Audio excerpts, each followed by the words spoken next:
Okay, Mark, we talked about how we can improve your weaknesses. Let's talk about your strengths.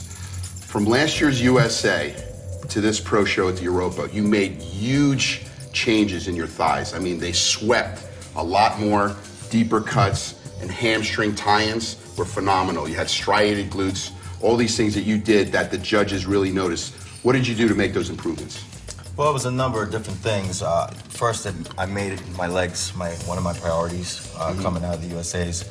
I just wanted to make sure that I really added more overall size, sweep, and detail at the same time.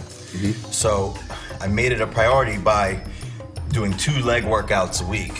Okay. During basically during a 7-day period, I have 5 training days, and I'm doing double workouts. So I would train quads in the afternoon and go back and do hamstrings at night. Okay. Twice a week. Wow.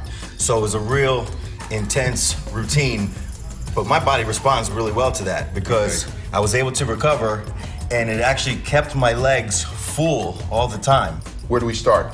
Well, one movement I want to show you that I really made some really great strides on was the stiff leg deadlift. Okay. I definitely worked my way up to an all-time max for myself, which was I got up to doing 405 pounds for 10 reps. And that's a lot for a stiff-legged deadlift. I mean, most people like deadlift that, and you're doing a stiff-legged deadlift, which is tough. So, I mean, I'll show you exactly how let's I do get started. Right outside of where my You can definitely see those hamstrings.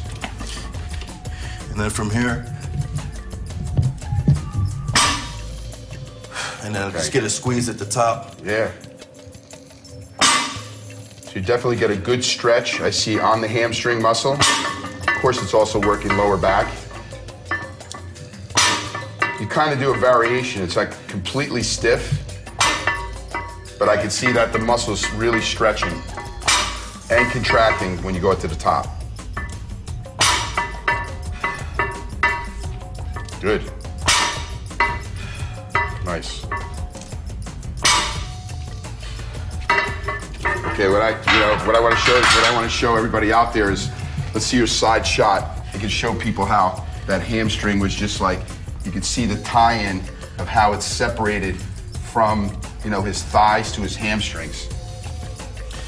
Yeah, and one thing I also noticed is, as I got up heavier in weight, I could really feel my low back doing the work too. So I know I thickened up my low back that way too.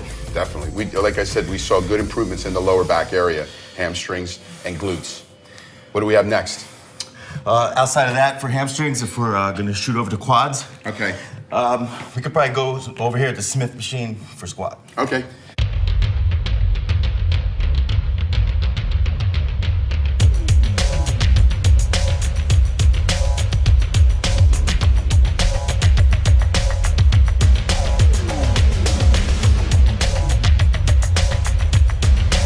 Okay, Mark, we're at the next exercise, Smith machine squats, and you said this was a great exercise to really improve your sweep without affecting your lower back, because you have some problems with impingements with your lower back. Right. So you don't really want to hurt your back by doing regular squats. So what you did is you went to the Smith machine squats. Explain a little bit about it.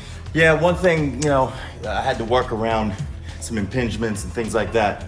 A lot of times, my ability to lift heavy weight would be limited by feeling pain or weakness in the low back. So obviously I wasn't gonna let that beat me, so I had to work around it. So I decided I can do the Smith machine.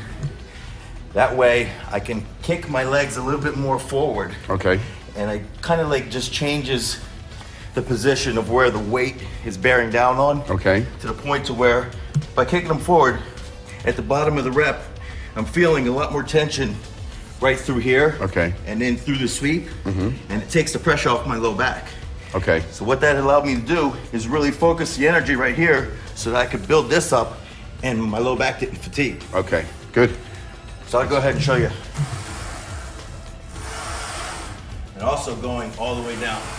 Wow, those are really deep squats. What's the rep range? Rep range was about 8 to 12. 8 to 12. And if you could see, he's really working. I see right in this area, it's real tense. So he's hitting more of the sweep of his thigh. you're seeing a full extension on the thigh and coming all the way up and squeezing at the top when he does the rep. Great. That's some good stuff. Yeah, and with doing that, I was able to get comfortable enough with the movement without having pain that I was able to put more and more weight on every week. How heavy did you go on this thing? I ended up going up to 405 for 10 reps. Good. With no pain. And Yeah. I could even go more, but Yeah, you're I just stopped at 405. But as you can see, this is like, that was full All the way down, yeah. ass to the ground squats. Absolutely. So, I mean, a lot of guys go quarter squats and they use a lot more weight, but you Yeah. feel it's important to go all the way down. No, I mean, I was to the point where at the end with 405, I was even going all the way down, pausing for a second. Wow. And then blasting And out. blast at the top. Because I felt under control, you know? Good, I didn't good. feel like I had any shakes in my arm or didn't Yeah, feel yeah, weak yeah. Good, because good. of the back. So I just kind of like took that out of the equation and worked Great. for me. Good.